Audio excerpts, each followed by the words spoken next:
53వ వచనం నుంచి 58వ వచనం వరకు మార్చి ఉత్తర ప్రత్యుత్తర రీతిగా చదువుదామండి. 53 నుండి 58 వరకు ఉత్తర ప్రత్యుత్తర రీతిగా మార్చి చదువుదాం. యోహాను సువార్త 6వ అధ్యాయము 53 నుండి 58 వరకు మనం మార్చి ఉత్తర ప్రత్యుత్తర రీతిగా చదువుదామండి. కావున యేసిట్లనెను, మీరు మనుష్య కుమారుని శరీరము తిని ఆయన రక్తము త్రాగితేనే గాని మీలో మీరు జీవము గలవారు కారు.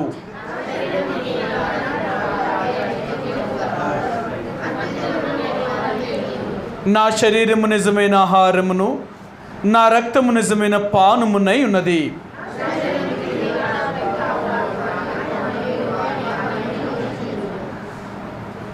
జీవము గల తండ్రి నన్ను పంపిన గనుక నన్ను తినివాడును, జీవము గల తండ్రి నన్ను పంపిన గనుక నేను తండ్రి మూలముగా జీవించుచున్నట్టే నన్ను తినివాడును నా మూలముగా జీవించును.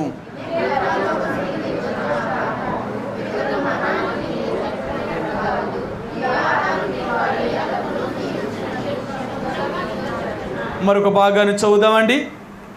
రోమిలికి రాసిన పత్రిక 6వ అధ్యాయము, రోమా 6వ అధ్యాయము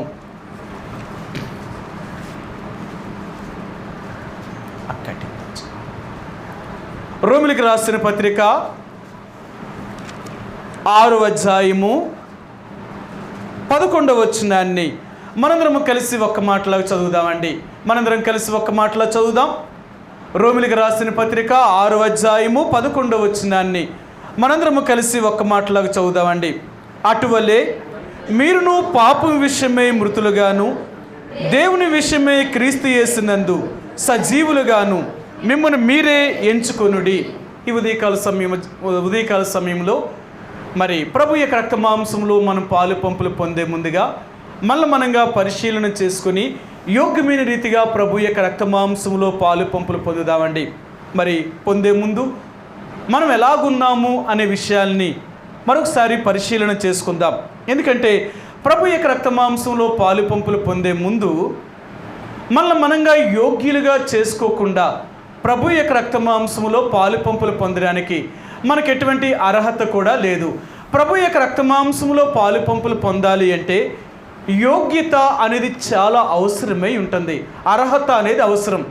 ఎందుకంటే ప్రతిదానికి ఒక అర్హత, ఒక యోగ్యత అనేది అవసరం ఎలాగుంటుందో లోకంలో, అలాగే ప్రభు యొక్క రక్త మాంసంలో పాలు పంపులు పొందడానికి కూడా అటువంటి అర్హత, యోగ్యత అనేది కూడా చాలా ప్రాముఖ్యమైనది. యోగ్యత, అర్హత లేకుండా మనం ప్రభు యొక్క రక్త మాంసంలో పాలు పంపులు పొందాం. నేను అంటాను, ప్రభు యొక్క రక్త మాంసంలో పొందడానికి ఏ అర్హత కావాలి, ఏ యోగ్యత కావాలి? ప్రభు యొక్క రక్త మాంసంలో పాలు పంపులు పొందడానికి మనకు ఉండవలసిన అర్హత ఏంటి, మనకు ఉండవలసిన యోగ్యత ఏంటి? మీరందరూ ప్రభు యొక్క రక్త మాంసంలో పాలు పంపులు పొందుతున్నారు కదా, దానికి కావలసిన అర్హత ఏంటి, యోగ్యత ఏంటి?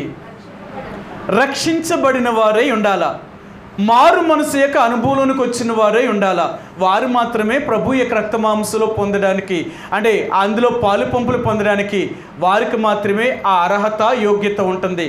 ఒకవేళ లేదు, నేను బాప్తీసం తీసుకున్నాను, నేను ఎప్పటి నుంచో గుడికి వస్తున్నాను, నేను పుట్టిననాటి నుంచి నేను క్రైస్తవుండే, నాకింకా ప్రభు యొక్క రక్త మాంసంలో పాలు పంపులు పొందడానికి నాకేంటి ఆటంకము, నాకెవరు చెప్పడానికి అర్హత లేదని లేదు.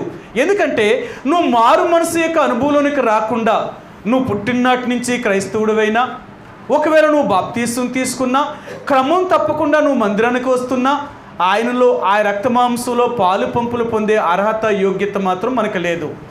ప్రభు యొక్క రక్త మాంసంలో పాలు పంపులు పొందాలి అంటే మొట్టమొదటిగా నువ్వు రక్షించబడిన వాడై ఉండాలా. అందుకని బైబిల్ గ్రంథంలో యోహాను సువార్త 10వ అధ్యాయంలో ఒక మాట అంటాడు, వాడు రక్షించబడిన వాడై లోపలికి వెళ్ళుచు బయటికి వచ్చుచు మేత మేయిచు ఉంటాడనమాట. అంటే రక్షించబడిన వాడు మాత్రమే ప్రభు యొక్క రక్త మాంసములో పాలు పంపులు పొందే అర్హత కలిగిన వాడు. అలా రక్షణ లేకుండా, పాపక్షమాపణ యొక్క అనుభవంలోనికి రాకుండా ప్రభు యొక్క రక్త మాంసంలో పాలు పంపులు పొందే అర్హత ఎవరికీ లేదు. అంటే నేను ఎప్పుడో రక్షించబడ్డాను కాబట్టి ఇప్పుడు నేను ఎలాగున్నా పర్లేదు, ఒక్కసారే కదా మనుషులందరూ రక్షణ పొందింది, కాబట్టి నేను రక్షణ పొందాను, నేను ఎప్పుడో రక్షణ పొందాను కాబట్టి నేను ప్రభు యొక్క రక్త మాంసంలో పాలు పంపులు పొందుతాను అని చెప్పి ఇప్పుడు మనం మనకిష్టం వచ్చినట్టు జీవిస్తూ ప్రభు యొక్క రక్త మాంసంలో పాలు పంపులు పొందడానికి కూడా మనకు అర్హత లేదు. నువ్వు ఎప్పుడో రక్షించబడి ఉండొచ్చు, నువ్వైనా నేనైనా, కానీ దానికి తగినట్లుగా జీవించలేనప్పుడు ప్రభు యొక్క రక్త మాంసంలో పాలు పంపులు పొందొద్దు. ఇప్పుడు ఎలాగున్నావో దేవుడికి కావాలి. అందుకని బైబిల్ గ్రంథంలో అంటాడు, కార్య ఆరంభము కంటే కార్యాంతము మేలు. నీవు ఇప్పుడు ఎలాగున్నావని దేవుడు చూస్తాడే తప్ప ఒకప్పుడు నువ్వు ఏం చేసావని దేవుడికి అక్కర్లేదు. చాలాసార్లు మనం ఏంటంటే గతాన్ని మనం జ్ఞాపకం చేసుకుంటాం. ఒకప్పుడు నేను ఎంతో గొప్ప విశ్వాసనండి, ఒకప్పుడు దేవుడి కొరకు నేను ఎన్నో చేశాను, ఒకప్పుడు నేను ఎంతో దేవుడి మందిరానికి వెళ్ళేవాడిని, ఇప్పుడంటే ఎలాగ అయిపోయాను కానీ ఒకప్పుడు బాగానే ఉండేవాడిని అని చెప్పొచ్చు. కానీ దేవుడు అంటాడు, అప్పుడెప్పుడో నువ్వు బాగున్నానని చెప్పడం కాదు, ఇప్పుడు బాగుండాలా. ఇప్పుడు నీ స్థితి బాగుంటేనే దేవుని యొక్క రాజ్యంలో ప్రవేశిస్తామే తప్ప అప్పుడెప్పుడో చేసిన దాన్ని బట్టి మనం పరలోకం చేరం. పరలోకం చేరేది ఏంటంటే అనుదినము నిన్ను నువ్వు కాపాడుకోవాల్సిన బాధ్యత నీకుంది. అనుదినము కాపాడుకోవాలా.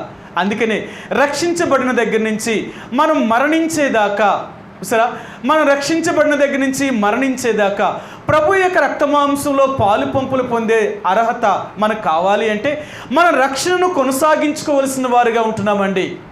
కాబట్టి ఈ మధ్యాహ్న కాల సమయంలో ప్రభు యొక్క రక్తమాంసంలో మనం పాలు పంపులు పొందాలి అంటే ఖచ్చితంగా మన జీవితంలో యేసు ప్రభువారిని ఆయనకి తగినట్లుగా మనం జీవించవలసిన వారికి ఉంటున్నాం. అందుకనే ఈ రోమిలికి రాసిన పత్రిక 6వ అధ్యాయంలో ఈ 11వ వచనంలో అని చెప్తున్నాడు, అటువలే మీరు పాపం విషయంలో మృతులుగాను. సరే, మనం పాపముల విషయంలో మృతులుగా, ఈ లోకంలో పాపము చేయడానికి మనం మరణించిన వారము. అందుకని నీతి విషయంలో సజీవులము. దేవుని యొక్క బిడ్డలుగా ఈ రోజున దేవాతి దేవుడైన యేసు ప్రభువారు మనకు జ్ఞాపకం చేసేది ఏంటంటే మనం పాపం విషయంలో మృతులుగా ఉన్నామా, పాపం విషయంలో సజీవులుగా ఉన్నామా. అందుకంటున్నాడు, ఈనాడు ఎంతోమంది దేవుని బిడ్డలుగా చెప్పబడుతున్నవారు ఇంకా పాపం విషయంలో సజీవులుగానే ఉన్నారే తప్ప పాపం విషయంలో మృతమైన వారుగా లేరు. అందుకని నీవు నేను తప్పు చేయడంలో భయాన్ని కలిగి ఉండాలా, పాపము చేయడానికి మనకులో భయం ఉండాలా. అందుకంటాడు మనం పాపము చేసేవారము కాదు, పాపం విషయంలో మనం భయాన్ని కలిగి ఉన్నవారు. ఈ భయాన్ని మనం ఎప్పుడైతే కొనసాగించగలుగుతామో అప్పుడే దేవుడిలో మనం నమ్మకంగా ఉన్నట్లు. ఆ భయమే లేకపోతే మనం దేవుడిలో నమ్మకంగా లేనట్లే. దేవుని యొక్క బిడ్డలో దేవుడి గురించి ఉన్న భయం అనేది మనకు రావాలా. ఆ భయం ఎప్పుడైతే మనలోనికి వస్తుందో తప్పు చేయడానికి మనం భయపడతాం. ఎందుకంటే దేవుడు దహించు అగ్ని. దేవుడితో మనం ఎప్పుడు కూడా ఆటలాడుకోవద్దు. నేను దేవుడిని నమ్ముకున్నాను కాబట్టి నేను ఎలాగున్నా పర్లేదు, నేను ఏం చేసినా దేవుడు నన్ను క్షమించగలుగుతాడు అనుకోకు.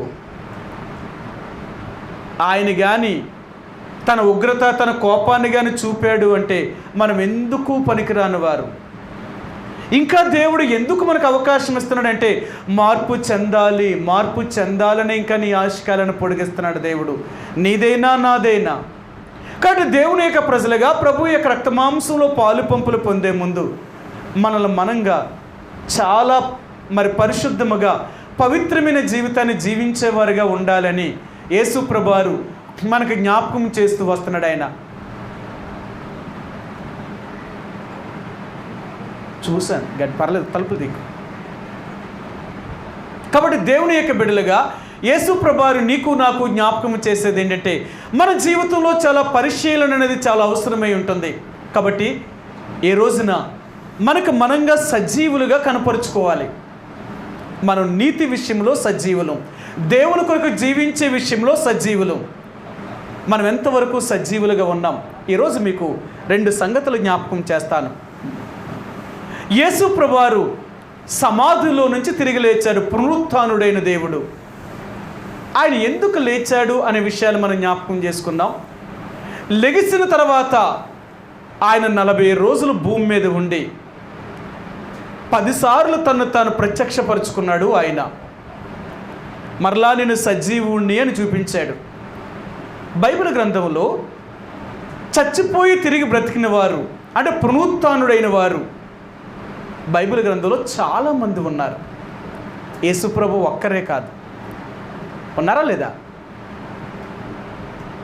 ఎంతమంది బైబిల్ గ్రంథంలో ఎంతమంది చచ్చిపోయి బ్రతికిన వాళ్ళు ఉన్నారంటారు? మీకు తెలిసిన వాళ్ళు చెప్పండి. 1 లాజరు, 12 సంవత్సరాలు గల ఒక చిన్న బిడ్డ ఆడబిడ్డను,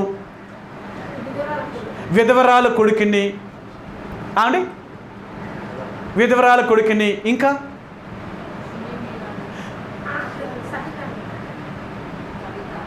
యేసు ప్రభువారు ఉన్న దినాలలో అంతకుముందు తర్వాత జరిగిపోయింది అది.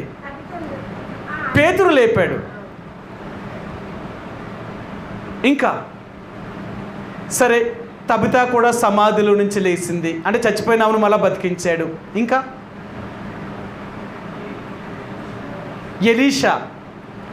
ఎలీషా చనిపోయినప్పుడు అతని శవాన్ని కూడా తాకిన ఆ శవం కూడా బ్రతికింది. ఇంకా మరలా అదే ఎలీషా ఆ షూనేని విరాలేక కుమారుణ్ణి, చచ్చిపోయిన వారి కుమారుణ్ణి బ్రతికించాడు. ఇంకా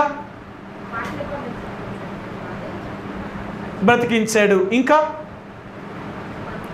ఏలియా ఆ విధవరాల యొక్క కుమారుణ్ణి కూడా బ్రతికించాడు. ఇంకా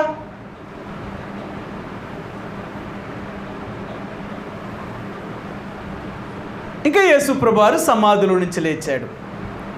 అంటే బైబిల్ గ్రంథంలో 10 పునరుత్థానాల్లో యేసు ప్రభువారు చనిపోయినప్పుడు మహాభూకంపం కలిగినప్పుడు సమాధుల్లో ఉన్నవారు అనేకులు సజీవులుగా లేచారు కదా, వారు కూడా లేచారు.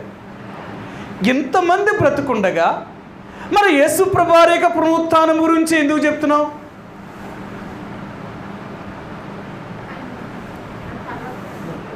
ఆయనకంటే ముందు ఎంతోమంది చనిపోయి తిరిగి బ్రతికారు.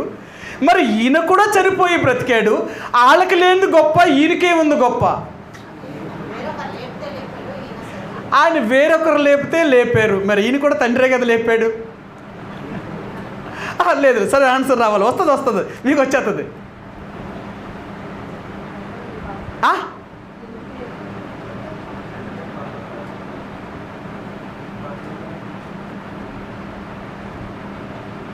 యేసు ప్రభువారి కంటే ముందు అనేక మంది చనిపోయిన వాళ్ళు తిరిగి బ్రతికారు. ఆయన కూడా చనిపోయిన వాళ్ళు బ్రతికించాడు. ఈయన కూడా చనిపోయి తిరిగి బ్రతికాడు. వాళ్ళకి వీళ్ళకి ఏంటి తేడా?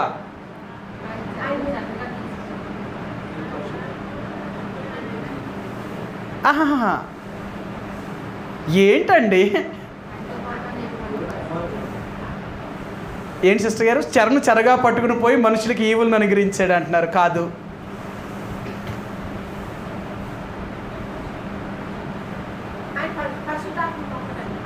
కాదు,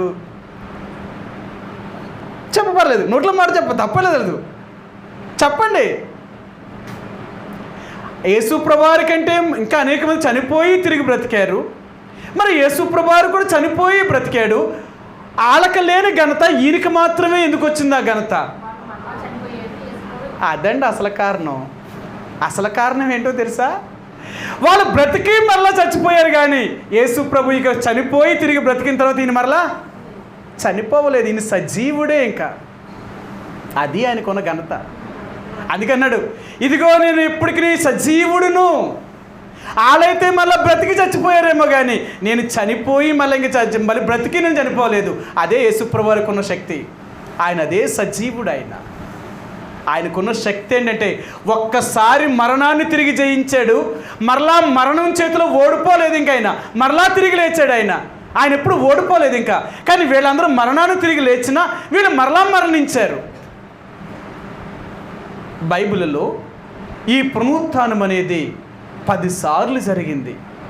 చనిపోయిన వాళ్ళు బ్రతికారు, కానీ వీళ్ళెవ్వరికీ లేని ఘనత ఎందుకు యేసుప్రభు వారికి వచ్చిందంటే ఈయన సజీవుడిగా నేటికి బ్రతుకున్నవాడు. ఆయన నేటికి బ్రతుకున్నాడు. అందుకనే ఈయన జీవము కలిగినవాడు. జీవము కలిగినవాడు. దేవుని యొక్క బిడ్డలుగా ఈరోజు యేసుప్రభు వారు సమాధిలో నుంచి లేచాడు సమాధిని. ఎందుకు సమాధిని ఖాళీగా ఉంచాడు ఆయన? అందుకని అంటాడు, నేటికి ఆయన సమాధి ఖాళీగానే ఉందట.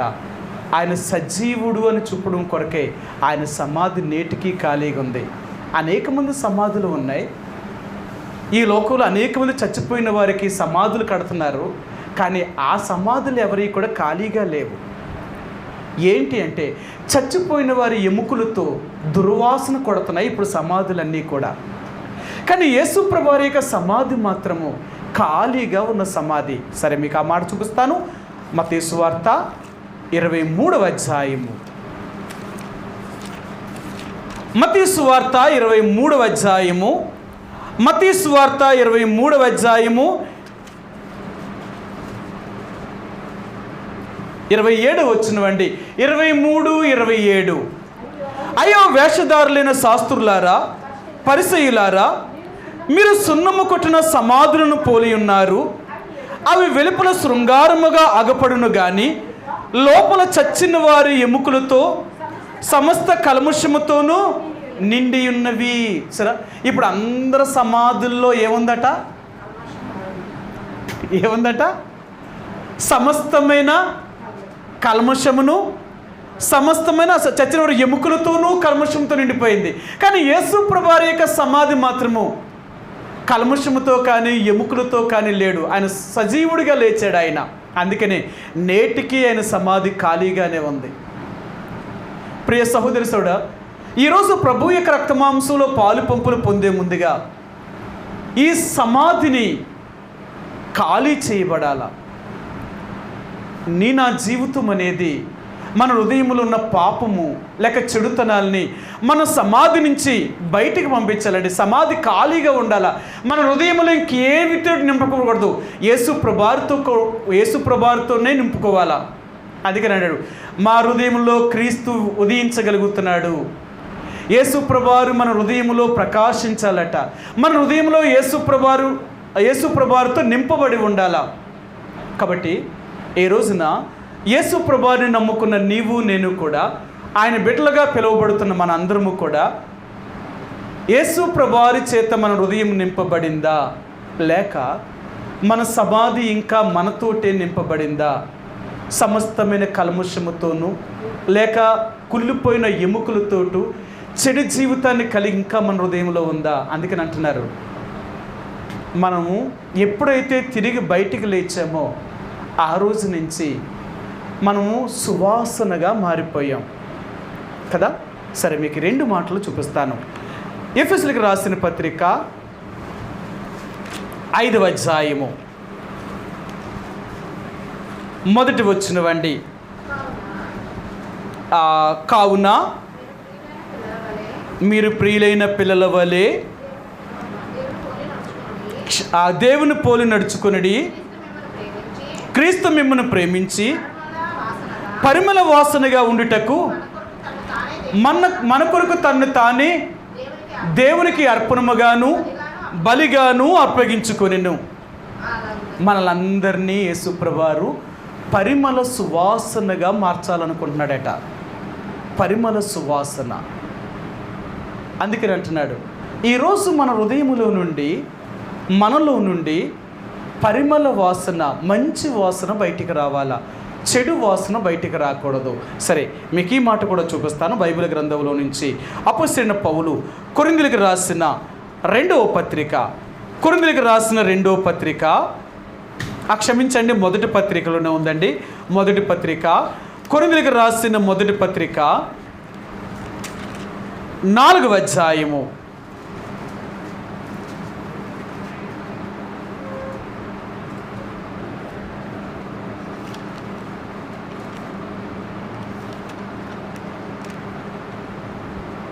క్షమించండి, ఇక్కడ 4వ అధ్యాయంలో లేదు, మీకు ఆ మాట చూపిస్తాను. అపొస్తలుడైన పౌలు ఆయన ఏం చెప్తున్నాడో మీకు చూపిస్తాను. ఆయన ఎంత స్పష్టంగా చెప్తున్నాడంటే, నశించుచున్న వారికి మరణపు వాసనగా 2 కొరింథీయులకు రాసిన పత్రిక, కొరింథీయులకు రాసిన 2వ పత్రిక 2వ అధ్యాయము, కొరింథీయులకు రాసిన 2వ పత్రిక 2వ అధ్యాయము 15వ వచనమండి. 15వ వచనం, రక్షింపబడు వారి పట్లను నశించు వారి పట్లను మేము దేవునికి క్రీస్తు సువాసనే ఉన్నాము. నశించు వారికి మరణార్థమైన మరణపు వాసనగాను, రక్షింపబడి వారికి జీవార్థమైన జీవపు వాసనగాను ఉన్నాము. ఈరోజు నువ్వు నేను లోకానికి ఎలాగ ఉన్నాం? మనలో నుండి మరణపు వాసన బయటికి వెళుతుందా? మనలో నుండి సువాసన బయటికి వెళుతుందా? అందుకని అంటున్నాడు, మనం సువాసనను వెదజల్లేవారమే తప్ప మరణపు వాసనను వెదజల్లేవారం కాదు.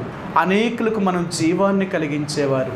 అందుకనే సజీవులుగా ఉన్నవారు, సజీవము లేని వారికి ఇదే తేడా. ఒక చచ్చిపోయిన శవం ఉందనుకోండి, ఒకరోజు రోజంతా మనం ఉంచిన ఏ వాసన రాదు.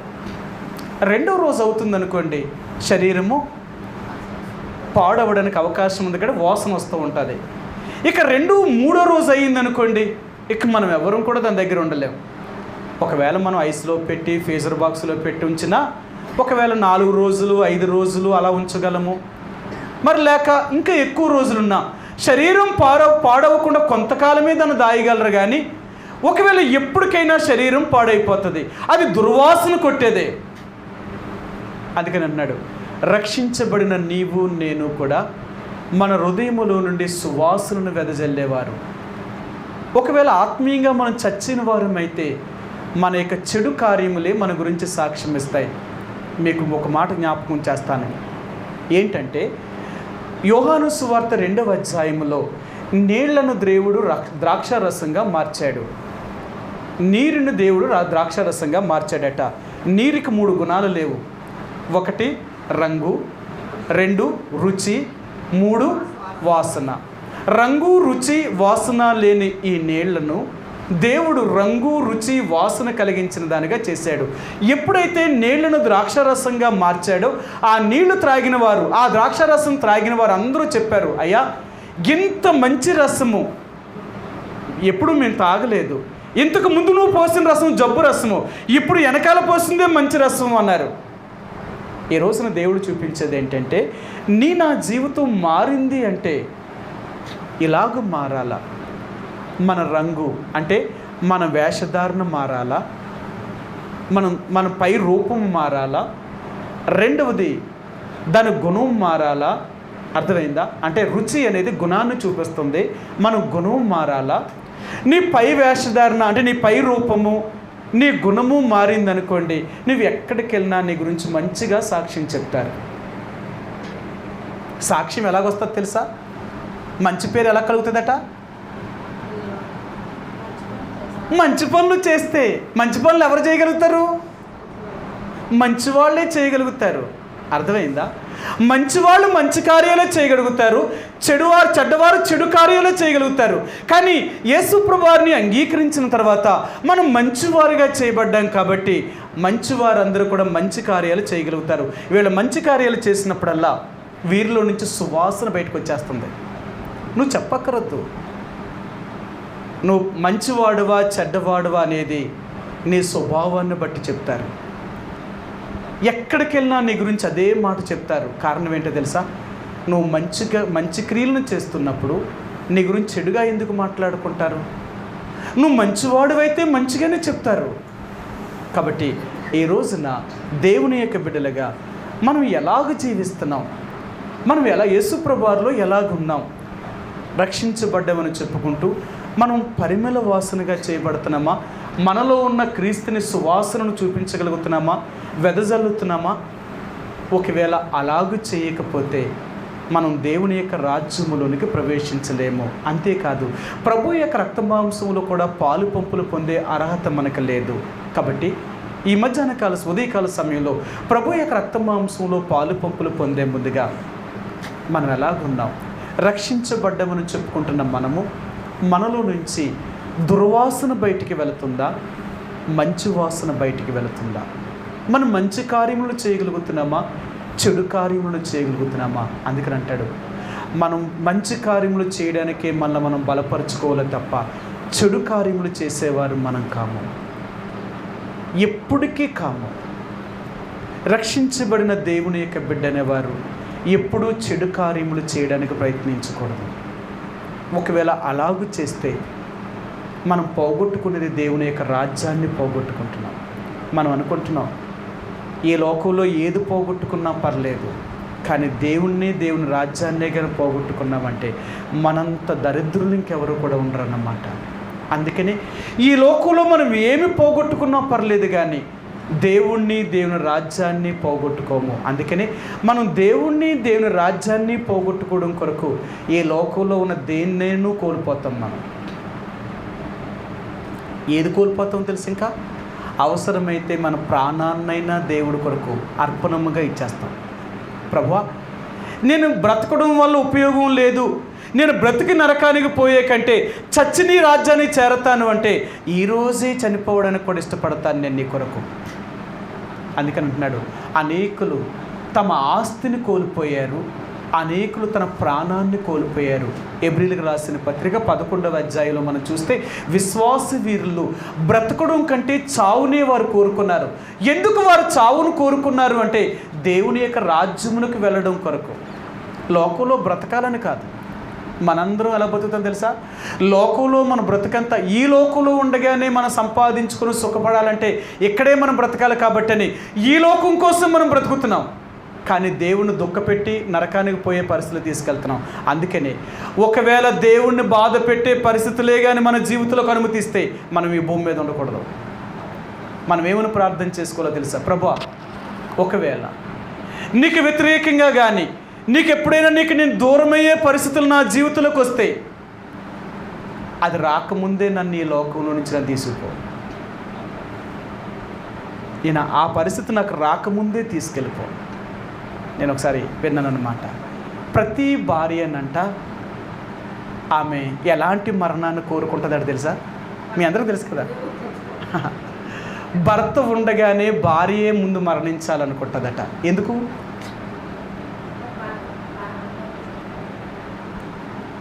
ఎందుకట? లోకం ఏం చెప్తుందట?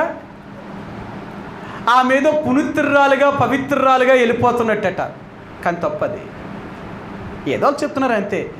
భర్త ఉన్నంత మాత్రానికి నువ్వు నీ లోకంలో తనువు జాలించేస్తే నువ్వు ఏమి స్వర్గానికి వెళ్ళిపోవు. లోకం అలా అనుకుంటుందేమో కానీ నువ్వు చేసిన క్రియలను బట్టి అయితే నువ్వు నరకానికే వెళ్తావు. అందుకనే ప్రతి స్త్రీ కోరుకునేది ఏంటంటే భర్త ఉండగానే భార్య పోవాలనుకుంటుంది. ఈరోజు నేను తెలుసుకునేది ఏంటో తెలుసా? ప్రభువా, నీకు విరోధమైన జీవితాన్ని జీవించవలసిన పరిస్థితులు నా జీవితంలోకి వస్తే దానికి ముందే నా ప్రాణాన్ని తీసుకుపో. అది నా మరణం ఎలాగుండాలో తెలుసా? నా మరణము కూడా నీ దృష్టికి విలువైనదిగానే ఉండాలా. నీకు వ్యతిరేకమైన పనులు చేసి నేను చచ్చేవాడు ఉండకూడదు. నీకు మంచి పనులు చేసి నేను మరణించాలా. ఒకవేళ అలాగానే మనం మరణించలేదనుకోండి, ఈ లోకంలో మనం చెడు కార్యములు చేసి మరణించామనుకోండి, మన ముఖం కూడా దేవుడు చూడడు. ఎందుకు చూడడో తెలుసా? నువ్వు చేసిన క్రియలేంటి? ఈరోజు నీ ముఖాన్ని నేను ఎలా చూడమంటావు? అందుకనే మనం ఎప్పుడూ కూడా దేవునికి వ్యతిరేకమైన పనులు చేయవలసిన పరిస్థితి వస్తే, దేవునికి వ్యతిరేకంగా పాపము చేయవలసిన పరిస్థితి వస్తే మన మరణం రావడమే మనకు మేలు, కానీ సుఖాన్ని జీవించడం కాదండి. ఒక సంఘటన చెప్తాను మీకు. ఒక మహారాజు, అంటే ఈ యేసు ప్రభువారు చనిపోయిన తర్వాత అనేక మంది చక్రవర్తులు రాజులు పరిపాలన చేశారు. రాజుల పరిపాలన కాబట్టి ఆయన ఒక దేశానికి రాజు. ఆ రాజు ఒక ఆమెను పెళ్లి చేసుకోవాలనుకున్నాడు. అంటే ఈయనకి భార్య ఉంది, ఆల్రెడీ రాజు పెళ్లి చేసుకున్నాడు, ఆయన పిల్లలు ఉన్నారు. కానీ వేరొక ఆమెని ఈయన ప్రేమించాడు. ఆమెను ఎలాగైనా లోపరుచుకోవాలనుకున్నాడు. కానీ ఆమె ఒప్పుకోలేదు. ఎందుకు ఒప్పుకోలేదు అంటే, రాజా, నీకు భార్య పిల్లలు ఉండగా మరలా నేను నీకు భార్యగా రావడం అనేది ఇది మంచిది కాదు. నేను దానికైతే ఒప్పుకోను. నేను దేవుని బిడ్డని, నేను ఆ తప్పు చేయలేను అన్నది. రాజు ఆమెని ఎంతో ప్రలోభాలు పెట్టాడు, ఎన్నో సమస్యలు తీసుకొచ్చాడు. కానీ ఆమె ఎట్టి పరిస్థితుల్లో ఒప్పుకోలేదు. ఇంక ఈ రాజు కోపాన్ని తట్టుకోలేక ఆమెను చంపేయమన్నాడు. ఇంకా ఆయన ఇష్టం, తన దేశంలో ఉంది, ఆయన ఏం చెప్తే అదే శాసనం కాబట్టి చంపమన్నాడు. ఎలా చంపమన్నాడో తెలుసా? ఆమెను కొయ్యకు కట్టి ఆమెను కాల్చమన్నాడు. ఒంటి మీద ఉన్న బట్టలన్నీ విప్పి కాల్చమన్నాడు. ఎలా కాల్చాడో తెలుసా? అరికాళ్ళ దగ్గర నుంచి ఆ మనిషిని కాల్చుకుంటూ వెళ్ళాడు. నడుము దాకా కాలిపోయేదాకా ప్రాణముతోటే ఉంది ఆ మనిషి. అంత చిత్రహింసలు పెట్టి చంపిన ఆమె చావునైనా ఇష్టపడిందేమో కానీ పాపాన్ని చేయడానికి మాత్రం ఇష్టపడలేదు. కారణం ఏంటో తెలుసా? ఒక దేవుని బిడ్డనేవారు పాపము చేయడానికి అంత భయపడేవారు, తప్పు చేయడానికి అంత భయపడతారు. వారండి దేవుని ప్రజలంటే. తప్పు చేయడానికి సాహసించిన వారు కాదు, తప్పు చేయడానికి భయపడేవారు. అందుకని అంటారు, ఒకవేళ మనం దేవుణ్ణి ఎరుగుండి తప్పు చేసేమా, మనం కోల్పోయేదేంటో తెలుసా? దేవుని రాజ్యాన్ని కోల్పోతున్నాం. అందుకన్నాడు, పాపం చేయి ప్రతి ఒక్కడు కూడా దేవుని యొక్క రాజ్యంలోనికి ప్రవేశించలేడు. అందుకని మనం పాపము చేయకుండా ఉండడానికి జాగ్రత్త పడాలా. రక్షించబడిన నీవు నేను కూడా తప్పు చేయడానికి ఎప్పుడు కూడా సాహసించొద్దు. ఎన్ని పరిస్థితులు నీకు అనుకూలంగా ఉన్నా, అన్ని అనుకూలంగా ఉన్నప్పటికి కూడా నువ్వు తప్పు చేయకుండానికి జాగ్రత్త పడాలా. నేను తప్పు చేయనండి, నేను పాపము చేయలేను. అలాగ నువ్వు ఎప్పుడైతే జీవించగలుగుతావో, నువ్వైనా నేనైనా, అప్పుడే మనం దేవుని యొక్క రాజ్యములోనికి ప్రవేశించగలుగుతామండి. అందుకని అంటారు, దేవుని ప్రజలంటే ఎవరో తెలుసా? వీళ్ళ మీద ఏ నేరారోపణ మోపబడిన వారు. మన మీద ఈ లోకంలో ఏ నేరము కూడా మన మీద మోపబడకూడదు. ఏ నేరమైనా మన మీద మోపబడింది అంటే మనం దేవుని యొక్క రాజ్యాన్నే కోల్పోతాం. కాబట్టి ఈ మధ్యాహ్నకాల సమయం, ఉదయకాల సమయంలో ప్రభు యొక్క రక్తమాంసంలో మనం పాలు పంపులు పొందే ముందుగా ఒక్కసారి మనల్ని మనం పరిశీలన చేసుకుందాం. మనం పరీక్షించుకుందాం. మనం ఎలాగుంటున్నాం, మనం ఏం చేస్తున్నాం, ఎలాగ జీవిస్తున్నాం. అలాగ మనం పరీక్షించుకొని ప్రభు యొక్క రక్తమాంసంలో పాలు పంపులు పొందడానికి ప్రయత్నించేద్దాం. కాబట్టి ప్రభు చిత్తమైతే యేసు ప్రభువారు పునరుత్థానుడై తిరిగి లేచిన తర్వాత 10 సార్లు ఆయన ప్రత్యక్షమయ్యాడు. 10 సార్లు కనిపించాడు ఆయన భూమి మీద. 40 రోజులు భూమి మీద సజీవుడిగా ఉండి 10 సార్లు కనిపించాడు. 10 సార్లు కనిపించినప్పుడు కూడా ఆయన ఏం చేసుకున్నాడు అంటే, నేను సజీవుడును అని చూపించాడు ఆయన. ఎందుకంటే అప్పటికి సమాజం ఏం చెప్తుందంటే, యేసు ప్రభువుని ఎత్తుకుపోయారే కానీ సమాధిలో నుంచి లేవలేదు అని ఒక పుకారు పుట్టించారు. ఆ సైనికులకు ద్రవ్యం ఇచ్చారు అధికారులు. మీరు యేసుని ఎత్తుకుపోయారనే చెప్పండి కానీ యేసు లేచాడని చెప్పొద్దు. అలా చెప్పారంటే ప్రజలు మనల్ని చంపేస్తారు, మనం దేవుణ్ణే చంపేస్తామని చంపేస్తారు. కాబట్టి మీరు ఇలాగే చెప్పండి. ఒకవేళ అధికారుల యొక్క చెవిని పడితే వాళ్ళకు కూడా మేము చెప్పుకోగలుగుతాం, మీరు మాత్రం ఇలా చెప్పండి అన్నారు. అందుకనే యేసు ప్రభువారు, నన్నెవరూ ఎత్తుకుపోలేదు, నేను సజీవుడినే అని యేసు ప్రభువారు చూపించడం కొరకు 40 రోజులు భూమి మీద ఉండి 10 సార్లు ప్రత్యక్షమయ్యి తన్ను తాను సజీవుడిగా కనపరుచుకున్నాడు. ప్రభు చిత్తమైతే తర్వాత నుంచి మీరు చెప్తాను, యేసు ప్రభువారు ఎవరెవరికి కనిపించాడు, కనిపించినప్పుడు ఆయన ఏం చేశాడు, వాళ్ళకేం చెప్పాడు, వారు ఎలాగ ఉండాలని చెప్పాడు, వారు ఎలా జీవించారనే విషయాల్ని మీకు చూపిస్తాను. ఎందుకంటే చాలా సంవత్సరాల తర్వాత మీకు చెప్పాను ఈ విషయాలు. కాబట్టి మరలా మీకు దేవుడు జ్ఞాపకం చేయమన్నాడు. కాబట్టి యేసు ప్రభువారు ఆయన చనిపోయి తిరిగి లేచిన తర్వాత 10 సార్లు ఆయన ప్రత్యక్షమయ్యి తను ఏం చేశాడో, ఎలా కనపరుచుకున్నాడో మీకు చూపిస్తాను. కాబట్టి సమయం అవుతుంది. కాబట్టి ప్రభు యొక్క రక్తమాంసంలో మనం పాలు పంపులు పొందే ముందుగా మనం పరీక్షించుకుందాం. మన జీవితాలు సరిచేసుకొని ఆయనకి విరోధంగా మనం ఏది జీవించుకున్నట్లుగా, ఒకవేళ ఆయనకి విరోధమైన పరిస్థితులే జీవించవలసి వస్తే అంతకుముందే దేవుడు మనల్ని ఈ లోకంలో నుంచి తీసుకొని పోవాలా. ప్రభువా, నీకు విరోధముగా నేను జీవించడం కాదు కానీ నీకు ఇష్టమైన జీవితాన్ని సిద్ధపరచాలని ప్రభు యొక్క రక్త మాంసములో మనంగా పరిశీలన చేసుకుని యోగ్యమైన రీతిగా ప్రభు యొక్క రక్త మాంసంలో పాలు పంపులు పొందుదామండి. ఆ రీతిగా కొద్ది క్షణాలు మనంగా మోకరిస్తాం. కళ్ళు మూసుకొని ప్రభు యొక్క వాక్యం చేత ఏదైతే మనం ప్రేరేపించబడ్డామో ఆ విషయాలను సరిచేసుకొని ప్రభు యొక్క రక్త మాంసములో యోగ్యమైన రీతిగా పాలు పంపులు పొందడానికి ప్రయత్నించేద్దాం.